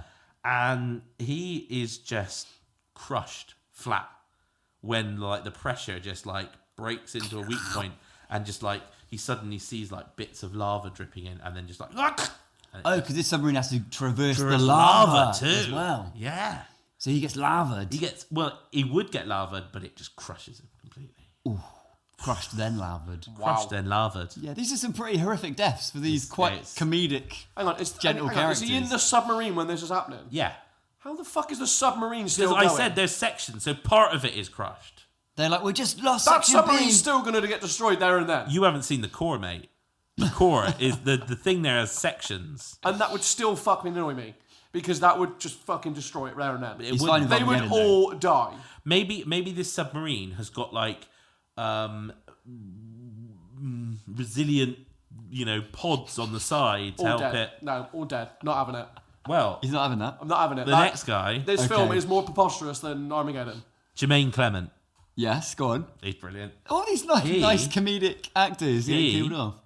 When he's talking about stuff, Yeah. shiny. he He opens the port hatch at the top. Yeah. And pokes his head out. And they're Yeah. like, just remember not to do that. Whatever you do, don't open the top hatch. I'm going up to have a look. He gets scolded to death by boiling hot water. Scolded. Yeah. Because they were like, put the kettle on. Yeah. This is stressful. We Yeah. all need a cup of tea right now. He's about to drink a really hot cup of tea, and it sort of like jogles a bit all over his face. Dead instantly. Scolded. Yeah. Scolded though, not like burnt to death. Scolded. Yeah, scalded. Yeah, just like the it fills up with water that is superheated, It like just- a and million just degrees. Steam suddenly. He gets steamed. Like a lobster. Yeah. Like a fucking rock lobster. In fact, he can be singing That's rock horrific. lobster. Poor bastard. Come on, then. What's your fourth death? Come on. The fourth death is like your classic. This is like the scientist that invented the machine. Classic submarine death. This. Yeah, this is not a classic death. Well, it is a classic death. But this is like the scientist that invented the machine. He like discovered this is He's how you got the can manual destroy for it. We have to do this. He's the one that like this is how we have to kill the volcano. Does this have to be the final death? This is the final death. Yeah. Okay. And he sacrifices himself by going into one of the bomb pods that they've released. The bomb pod.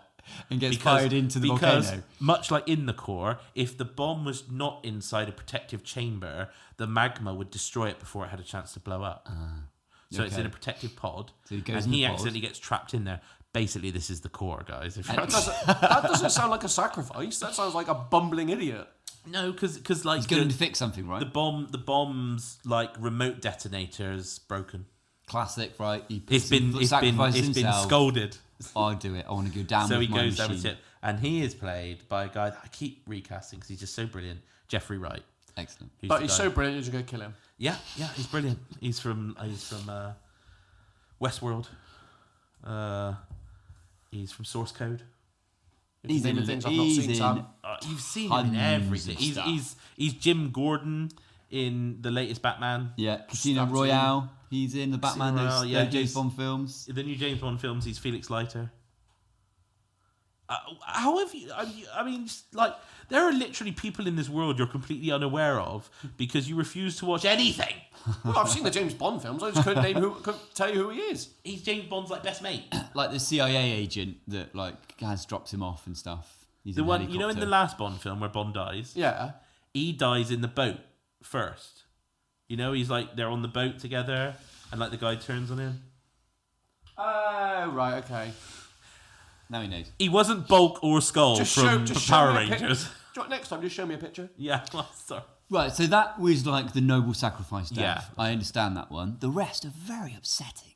But it just happened. Like basically, this does happen. It just in, like, it just happens. in the core. Yeah, it just happens. They're in this preposterous submarine type thing, which has sections that keep getting destroyed in different ways. And at one point, they like break through. And this is where the bolt thing got me. At one point, they break through into this giant geode, and they're stuck on like this like piece of diamond the size of like a car, and so they have to get out and like cut it to like get this like pod moving again. And while one of them's outside the ship, because obviously this is now in like a geode, so it's like protected from this magma and stuff, a piece of diamond just falls through the helmet and kills them. Just all this stuff. Basically, watch the core. I've basically done the core, but it's better because it's based on a real volcano. So you've done a terrible film premise, but you've upped the realism of the science marginally. Not of the submarine. in all fairness, Yeah. Do you know what? To be fair, the thing I Or the really volcano. like, the thing I really like about this, and you could use it for any other film. I really like the title "1,000 Miles East." Okay, yeah, it's quite good. Although that is assuming that the person's perception of where they're doing 1,000 miles east is whatever's Well, 1,000 miles I'm east guessing it's from. 1,000 miles east of Japan. It is 1,000 miles east of Japan. But why would it be 1,000 miles east of Japan? What happens 1,000 miles east of Japan? That's where the volcano is. Oh, right. The okay. volcano is 1,000 But it miles sounds east to of me Japan. like this team okay. is coming from the west. Yeah, to them it's because they're like 1,000 Good, miles like west. 4,500 miles east. West. No, east. That would be So, east. Nick, Yeah. How many meatballs would you give that film? That was fucking dog shit. What are you talking A about? little bit about it makes me want to go back and re-watch The Core because I'd definitely seen it years ago. I mean, it almost didn't makes me stick. want to watch the core. should. It's a strong one meatball from me, What do you mean? and that's generous. What about I the cast? don't think I can even give it a meatball. The cast is really good. I'm The not cast that. doesn't make it a good film. I'm not that enamoured about the 3 cast members that survived. No offence to any of them, but I wouldn't be very particularly emotionally driven by seeing the 3 of them walk back out of the Earth's surface once they return. You could have said that about Ben Affleck, but until you see it, I mean, I don't think I think I'd struggle to even give it half a meatball. I'll give you God. 1.5. no, don't even know. Everything you said would have just angered me. The crushing of cabinet of like sections. it would just anger me because I'd be like, no, the submarine would just be destroyed. No, And yet, all the Armageddon stuff, not a problem. That's fine. You didn't explain why the whales suddenly went mental. Yeah, because they were scared. But you just said they swim away. You didn't explain why they suddenly decided to turn back on a boat. But that's the point. That's the point. You don't know at that point of the film. You haven't said. It's just this weird thing happens. It would have just angered me. It's a bit like The Happening. It would have angered me, all right? And so I wouldn't have even given it. Wait, hang on. Things anger you when they happen in films that aren't explained yet. Like you're angered. Like, tell me right now why the whales have done that. Just anger me. And then just this preposterous under the water bollocks. No. I don't see what's Right, I'll give you 1.5 because, in an effort to make you be slightly more sympathetic to my pitch, because I'm not saying right now mine's any better. Yeah, I think I would struggle to find a meatball. All right. Well, would you like to see if I can better that? Yeah. You probably will. No promises. Okay, right. This What's it called? Because mine has a banging title. I'll tell you at the end. As long as you're in Japan. Okay. It's a great title as long as you're in Japan. When it gets released, like some films had a different title for international release, it would have a different title in every single country it's released in. No, I think it wouldn't. I think the title works because the volcano is 1,000 miles east of Japan. Okay, that's true. You know, But it's not 1,000 miles east of, like, Germany, is it? No. Yeah, why Japan? but hang on, you don't have a problem with films called like North by Northwest. What if you're looking south? I mean... But the only reason it's you're framing it from the Japan reference is because there's part of the film where Japan gets wiped out by a tsunami. No, right? because that is how this volcano is described. That it's like 1,000 miles off the shore of Japan is the world's largest volcano. 1,000 miles is a long distance. Yeah, but in the Pacific, it's not. Okay. It's still like hundreds of thousands, maybe not hundreds. No, of it's not. tens of thousands of miles from like the other side. I don't even think It's that far. 4,000 miles from Japan to Hawaii. So it's like 3,000 miles from Hawaii. I'm not sure how far Hawaii is from mainland America, but it's... Like tens of thousands of miles. I think you need to look at it close. So I'll have a quick Google. Nick. A fair way Hawaii. Right. Okay. This is like briefer than the other pitches. So for that, I apologise, but also listeners, be grateful. Like, it's 2,500 miles from Hawaii to mainland USA. Well, there you are. So this So in volcano. total, it's 6,000 miles from Japan to mainland USA. Okay, but that means it's 5,000 miles from America. You wouldn't call it 5,000 miles west. You Why could not? do. You For could the do. American release, that's what they're calling it. Especially when you've gone with quite a Western cast. Well, Unless, Nick, unless, can I just say, it unless should they're be, all based in, where they've come from, they are based in Japan. yeah, they obviously it should be called Timu's Peak. Come on. Can't believe you missed that one. Right. Come on, you can. Get going. Okay. So a lot of the premise of this film is very similar to Armageddon.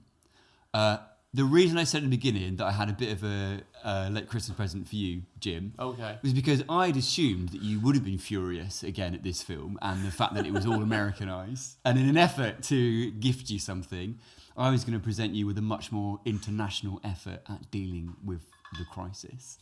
So imagine, if you will, that it's very similar to Armageddon. Scientists uncover not just one asteroid, but multiple asteroids. They quickly realise that they're not going to be able to resolve this by blowing everything the shit up, because that is going to create a massive amount of smaller asteroids that will destroy the world in a slightly different way. I don't understand. Everything can be solved with nuclear bombs. Blow it up. Are we already going down like the Twisters route here? Is this film just be called Armageddons? No. It is, isn't it? No. It's not just one asteroid. It's multiple. Wait. It's Armageddons. They also realise very quickly, because as the group of asteroids are travelling past like really far out satellites and outposts and stuff out in the solar system, that due to the composition of the asteroids, there's some science going on here, guys. Mm-hmm. Science. Sounds it. And like the metals in the asteroids, it fucks with electromagnetic fields. Ergo, they cannot send up drones and like computer operated things. They're going to need to solve this in the old-fashioned way. Manually, right? Now, they quickly realise there's no way that they can train astronauts to man the craft that they're going to need to go out to the asteroids and manually shove them. Asteroid. Asteroids doing asteroids. They're going to need to manually shove them out of their current trajectory so that they miss Earth. What they're going to need to do is recruit an international team of impact specialists. Now, who are these impact specialists, you ask? Well, what is an impact specialist to begin with? Well, specialists in impacts. If you're Literally the worst description going there. First person to be recruited is Jimmy Hotshot DaCosta, international world snooker champion. I fucking knew you were going to be a snooker player. Recruited, and most of this film is the recruitment montage, right? Recruited. I swear to God, Nick, if you tell me now, Right the after- plan is they're going to create a massive fucking snooker queue, and they're going to use one of the asteroids as the white ball to knock. I'm going to lose my shit. Just hold. Gonna lose my shit. Hold Nick. that thought, okay? Suddenly Hold that mine's thought. looking like a couple of meatball film, right? Suddenly Right. yours is working like an Oscar winner. He gets recruited right after winning the snooker championship at the Ali Pali. There's like an agent like waiting in the shadows. Walks out. Jimmy, do you want to save the world? Right. So he gets recruited. He's like your leading protagonist, right? Next up, Who's he played by? Daniel Radcliffe, obviously. Obviously. Can you imagine him in a snooker waistcoat? Come I on! could definitely imagine that. You can't imagine it, yeah. Thank you. Right, next up to be recruited is Seamus McGlurgle. Okay? Disgraced former curling prodigy. He's recruited in a dingy old bar in Dublin, and he is played by Colin Farrell. Of course he is. And he is disgraced because at the height of his stardom in the curling world, he was accused of cheating. His whole career came crashing down. But obviously the team know there's no one better out there to think about Can the you really physics call of curling. a curler a star? You can in this film. Are they really stars? Relatively? Okay, next up is the recruitment of Rusty Fields, retired Destruction Derby champion. Recruited in the pit stops of a Destruction Derby happening out in Austin, Texas. Played by Jamie Lee Curtis. No, yeah. Right, she's there in her overalls, greased up. The team go out. Rusty, we need you. You gotta save the world. Jamie Lee Curtis isn't saving you so far, Nick. And finally, recruited out in the deepest deserts of Oman is legendary desert polo champion Mitty Bafar, played by Jason Mantzoukas. And they have to there's at least 40 minutes of the film is the montage trekking through the desert to find him. He's this mythical, legendary desert polo 40 player. minutes! How long is this film? And they're near dying of thirst. They find an oasis and sitting cross-legged at the oasis meditating is Mitty How Bafar. long is this film going to be? Mitty, we found you. We need you. You're the minimum only 4 one that hours. knows the angles for this mission. And so basically with the team, and I did that, and then I realised, hang on, this isn't particularly international or diverse. And I was like, but it's still going to be a Michael Bay Irish, film. So it's British, fine. American. Well, yeah. And Middle Eastern. Right, so Who's that's also fine, right? American. Yeah, but you can That's play what I meant, Middle the actors. Yeah, Yeah. it's not great. They go out into space. They deploy these shoving crafts that they use to basically play a big giant space game of shove the asteroids out of their trajectory. I have a question. Go. Just one. I guarantee I'll be able to answer it with You scientific said accuracy. they can't use computers and stuff. Yeah. And they have to do it manually. Yeah. But all the craft are still computers, right? Well, no, they'll be the ship can the shuttle that takes them up can get them so far. Then they're in these very manual kind of little think feel of like- a I destruction feel like derby he's a bit car of a in hypocrite space. here because he shat on Rebel Moon and their manual little crank for the guns, and he's now saying there's no computers, it's all going to be manual. This is all manual, baby. I feel like there's a bit of a hypocrite going on over But here. that was in a spaceship without these issues. I feel like he's a bit of a hypocrite over there. I guess maybe the magnetic field once you get up there Don't would give me- disrupt targeting systems. All of that stuff. So they've got to be able to see it by eye. And they've maybe got in some Don't give 'em away, Al. basic spacecraft there's jet propulsion out of the side, so little ejection of gas. And they're basically just playing curling and snooker in space. Polo. There's obviously a bit where Seamus McGlurgle is gonna portray them to take all the credit, and then he has a change of heart. He sacrifices himself to allow Jimmy Hotshot DaCosta to save the day. The team come back. The rest of them are all heroes. They've saved the day because they've done an absolute amazing 8-ball challenge with these asteroids. Potted them all. They go off on their trajectories, missing Earth. Maybe one destroys Neptune or something. No big deal. Or Paris. The end. And the film is called, obviously, Deep Impacts. Guys, come on, I'm ready.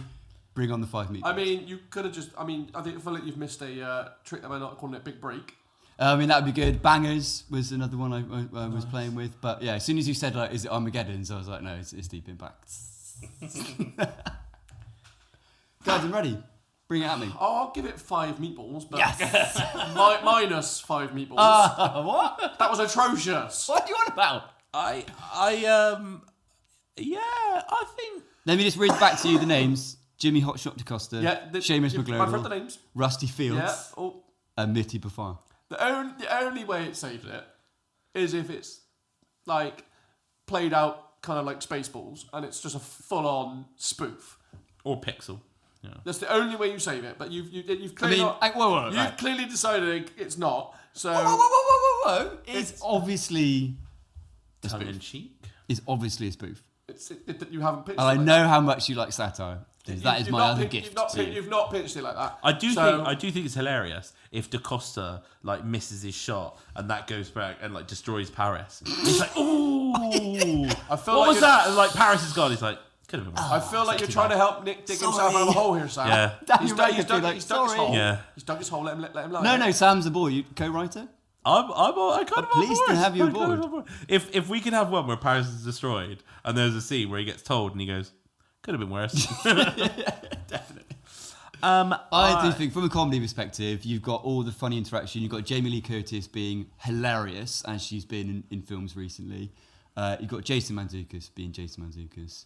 You've got Colin Farrell, who, when he's in comedies, is amazing, being like the washed-up, sort of always hungover, disgraced curling prodigy. Mm-hmm. What's not to like? French Tom. The whole film. French Tom, let me know. The whole film. Would the spacecraft at some point use its sort of like robotic arms to actually like use Like a massive pool cue. I'd say so, yeah. Yeah, I'd say so. Yeah. Well, like, Jimmy's got a big pool cue thing that comes out. Rusty Fields is like controlling like a big Derby car. That's what her spacecraft She's got is. basically like big like armor plating on her And spacecraft, there's a big ram at the front. Yeah. She's just like ramming into them. like the Glurgle. Seamus McGregor. Seamus McGurgle. Seamus McGurgle. His arm like comes out, grabs one rock, and like And just rolls, rolls glides it towards the other one. That's why they need And then these, what's the other these one? specialists. Desert Polo, yeah. So he'll So have like a he's massive on the top polo of his stick. spacecraft with a hammer. His custom one is that, yeah. So his spacecraft has a big hammer in it, like. Definitely, yeah.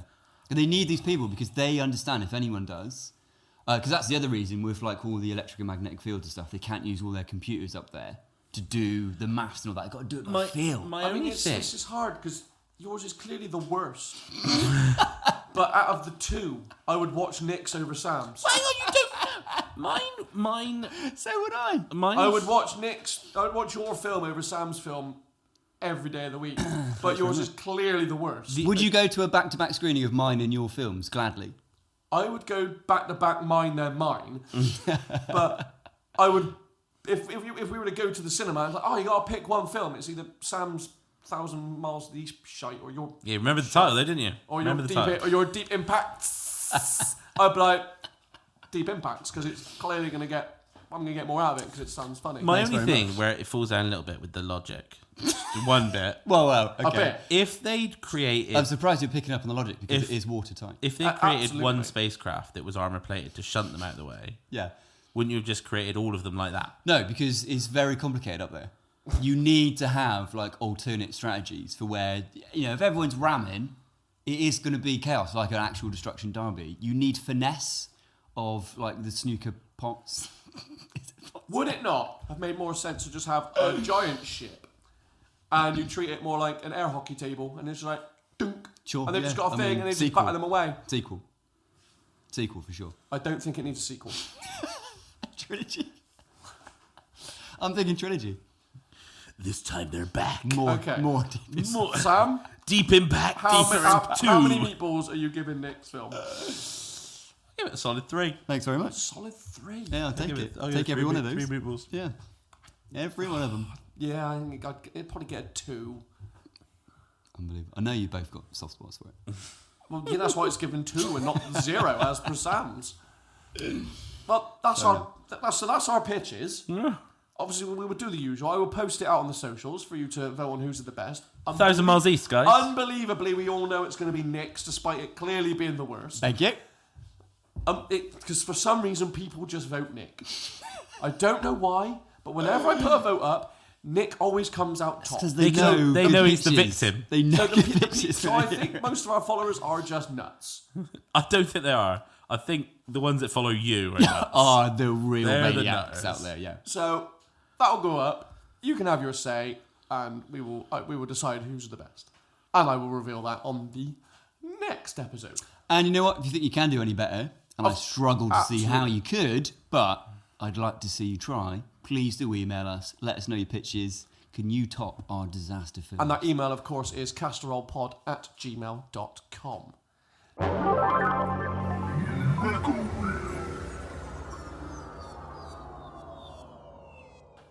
So, the Megawheel once again chose quite an action-centric film for us. I mean, we've got. It's quite actiony, isn't it? Yeah, where would you like the Megawheel to go this time? Is there a film that's on this wheel that you would like to see? Are there any more Micheal Bay films on this wheel? Because that is where I would not like to go. I don't believe there is anything Micheal Bay on this film. I can't cope with any more I Bayhem. think The Rock might be. I'm not 100%. Oh, I think it is. The isn't Rock's it? good, though, to be fair. It is great. Yeah, The Rock is a great film. I'm not seeing it. So maybe we've taken it off because of how action-centric it is. Okay. Oh no, I wouldn't mind. It's a great film, but It is a great film. I wouldn't want to go Bay to Bay. Are Lord of the Rings on There there? we go, Bay The to Bay. Fellowship of the Ring is on there. Oh, that's where I'd like it to go. Of course it though. bloody Oh, is. I'd like it to go there. Even though you watched it again recently. Something fantasy would be good.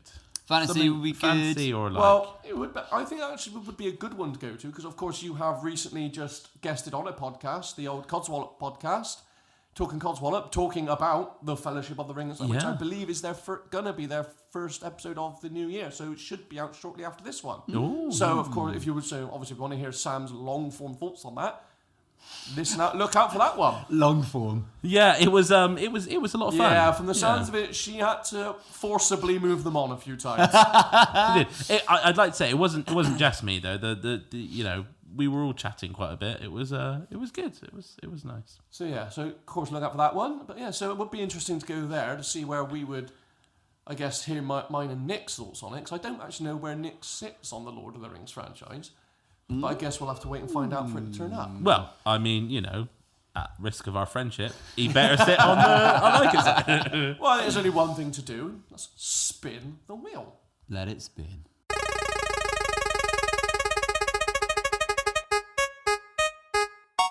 Right, so the mega wheel has picked for us Tremors. Oh, I forgot we even added Tremors on there. I think this one was actually by request of friend of the podcast, Jack.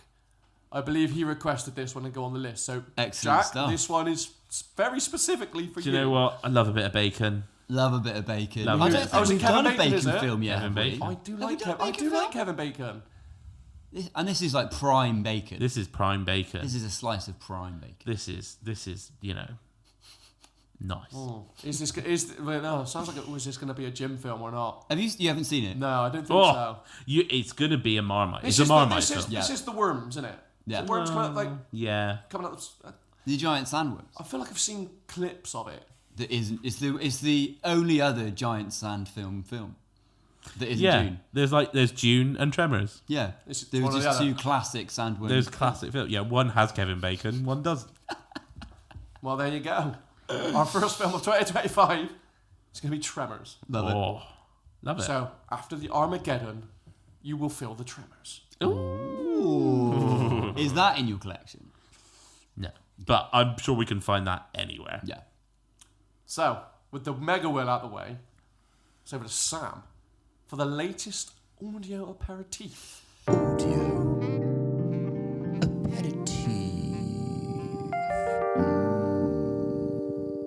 Oh, Here we go. Let's see if I can continue. Well, The remember, winning as it streak. stands, you are currently 5-4 up.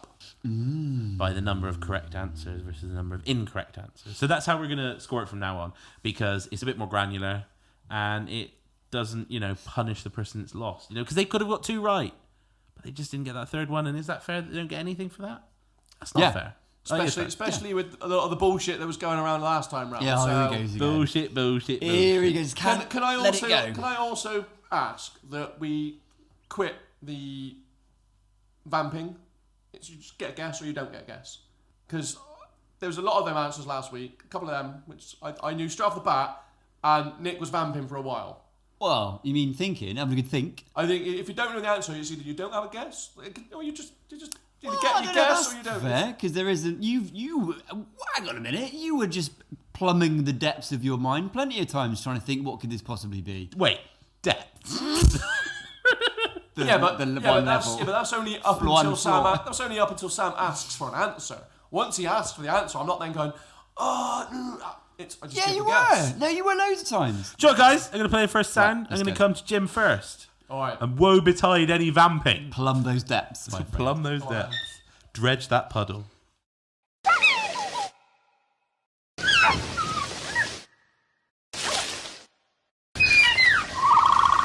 Do you want the answer now? No, I'm going to go one more time for the audience at home. Oh, okay.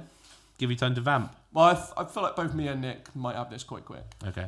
I might have spelt them wrong, but Yeah. I mean, I'm not writing it down, but You all right? One more time. one more time.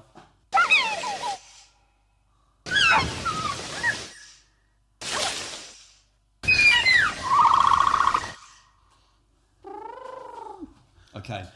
Okay. Jim. Okay, so I believe we're listening to a dinosaur there. It's just whether it's one or the other. That's what I was split between. Stop vamping. No, I'm not vamping. It's just what What a vamp! It's not. It's one or the other. And I think Nick knows the two dinosaurs I'm He's thinking the of. fucking striker Vampircy, I'll tell you that. It's either. No, don't say either. Go you for might one. give me a clue. It's. I'm gonna go with the compies at the beginning of Lost World. Right. Ooh. You. That's what I was initially thinking of, and then I was like, maybe it's not. Maybe it's the spitter. That's what I was thinking, but I didn't. That There was spits in no the hissing. face. There was no hissing. There was no, but I think before it hisses, it makes that sound. It's one of the You other. want to give me the actual name of the dinosaur? I can't name it apart from I a can fully give. neck I do know spitter that. I know the name of the dinosaur. that spits and eats Nedry. It's the Dilophosaurus. It is. Yes! That is 1 point to Nick. I knew it was one or the other. It was the bit at the end where it's like, Yeah, I knew it was one or the other. that's I when he starts cut out the getting, hiss 'cause when he it's starts too getting obvious. flirty Yeah. with Nedry when he's doing One or it. the other. Oh, mate, bad luck. Yeah, Right. right. Swing and a miss. Swing and a miss. You ready for number 2? Okay. Can I get half a point for saying Dilophosaurus? No, you get nothing. Carry on like that, I'll take a point away. I ain't got a point to take away.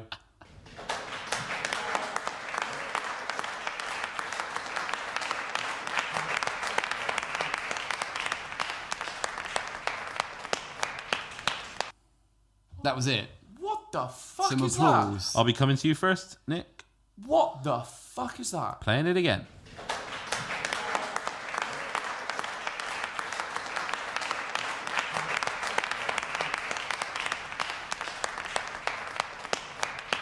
Fucking not a clue. Guys, why would I be playing you some clapping? Why would I play you some clapping? It's got to be a famous scene with some clapping in, right? Okay, I'm just going to throw something out. Is it the Joker in the Batman where there's a scene where he's like keeps clapping and like... But I would have thought you'd play the bit where everyone else stops and he's still clapping. For some reason that's in my head, but that's what I'm going with. I've got nothing. I've got nothing beyond just generic applause. I could not tell you where that's from. I think the whatever it is... I think you're right on the... Say, It's the if it is foreground the Joker, clap that it's- is the key thing here. There's the background clapping, but Yeah. there is a if he's playing the clap. Joker one, I think he would just play the solo slow I'd thought clap. that as well. That's a full-blown round of applause.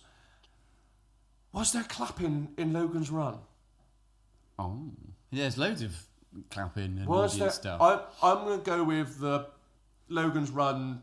The carousel. Yeah, I believe. I can't remember if there was clapping in it or not. But that's my guess. I'd have thought if it was, there'd be a little bit more. That's my guess. Okay. Go on, put us out of our misery. It's the Joker clap. That sounded far too much like clapping. No, he does not carry on much after because everyone's clapping, and then you just suddenly hear this loud clap, and it suddenly cuts to him, and everyone sort of starts clapping, and he like does 1 or 2 claps more, and that's Is it. this the Heath Ledger one? Always on fire today. because they're all clapping because Jim Gordon's just been promoted to commissioner. That's it, yeah. And everyone's clapping. And then you suddenly hear this one really loud clap, and the camera like cuts him. But literally, like, yeah, because I thought it goes on for ages, but it's not. Everyone like is still clapping, and then sort of stops, and he just like. So say in my head, it's goes on for a long time, And that's what draws everyone to. Yeah. No, you see him for longer, but everyone else Yeah. is still clapping, and then they slowly start to stop. There you are, Nick. You're on a roll. You're on a roll. So I can make it 3 for 3. Here we go.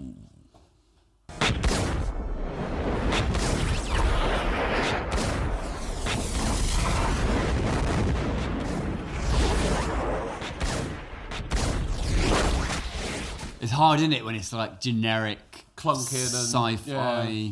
Play that again. One more time.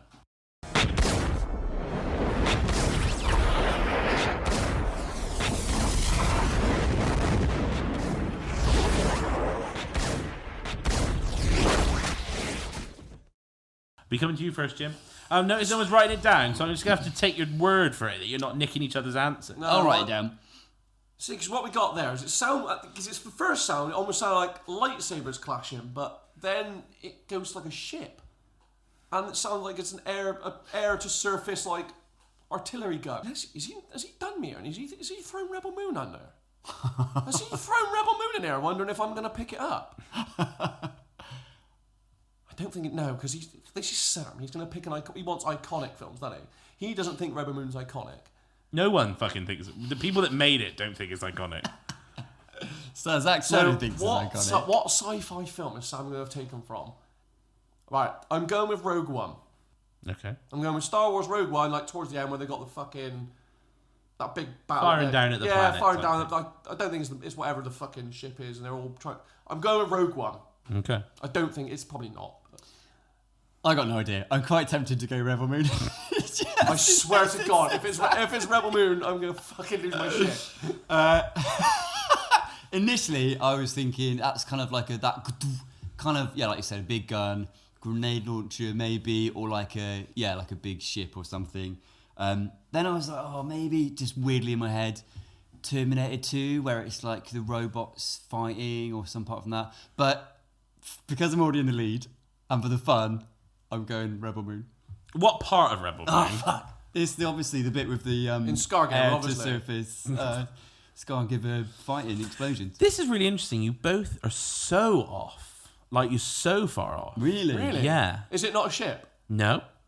It is the first use of bullet time in The Matrix. Ah. Wow. Can we hear it again? Yeah. No, Yeah, that's amazing.